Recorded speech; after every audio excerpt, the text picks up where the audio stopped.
Sex Tip Tuesday. Today's topic, broken penis, is brought to you by last week's episode of Boomerang. So if you watch the episode, the guys in the barbershop gave a gazillion reasons of why his dick was broke, right? And honestly, a lot of them were just from speculation, guy talk. And honestly, that's where we get a lot of our information, from each other. Doesn't mean it's real information. And then his barber goes, oh, since you mess with such and such. And he's like, yeah. He's like, so it didn't happen until afterwards? And he's like, yeah. And he's like, oh, she broke your dick. Hey, it's a mental game. Broken penis. Either you come too quick or you can't get hard. Or stay hard. Pick your points. A few disclaimers. Now, if you are messing with somebody new, it is totally normal for new people and new relationships to get the early whirly jitters. Girl, I've been with my man for forever. He still can't get hard or last long. Ladies, let's remember that guys get nervous just as we do. And that can cause, honestly, pre-ejaculation, early ejaculation, or flaccid penis. So as we start out, let's start with the basics. What are your expectations? How did your expectations get to your expectations? Are your expectations for this person based on the dick facts? How many people don't talk to their partners about their expectations? You have to remember my famous quote from Frisky Femme, sex is not one size fits all, it's customized. Then let's remember, have we talked about this expectation? And at this point, if we haven't, we need to compromise, improvise, and energize. Ladies and fellas, let's just remember quickies are for quickies. They are something that is in your tool bag of tricks. It's not for all the time. So if this sex is always quick, you need to slow it down. Quickies are meant for us to save time. But we're on quarantine and we got all the time in the world. So how to prolong it? Let's create some intimacy from the beginning.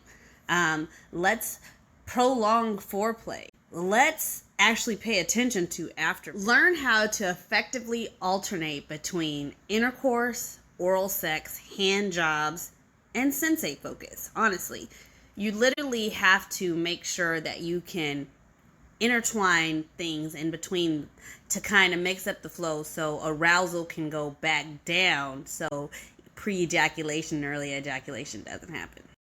To my penetrating brothers, by default, you typically go to fast, hard, long, and deep thrusts, which is a perfect recipe for quick ejaculation.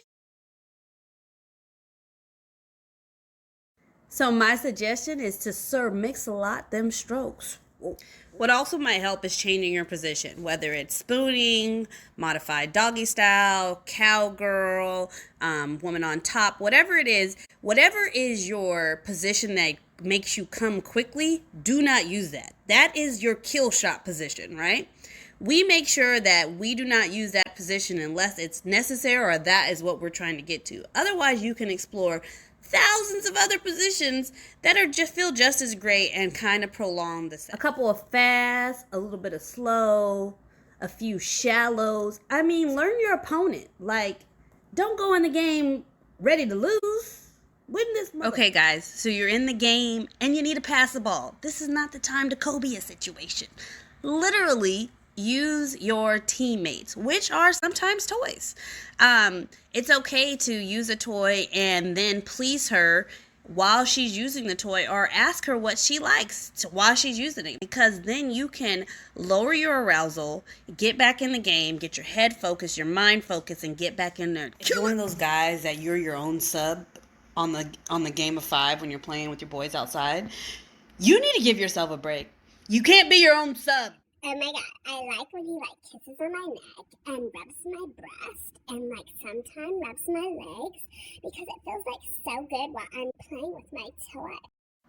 Those are just some suggestions if it's a simple fix. Sometimes it really is all in the guy's head. It has nothing to do with you and literally has all to do with him.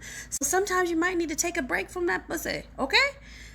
I'm just saying, if you are struggling with keeping it hard or getting hard and you're finding yourself in these situations, like i.e. the episode on Boomerang, because he was going crazy in them pussies, it's a mental thing, and you need to get back, reset, and become mindful of everything.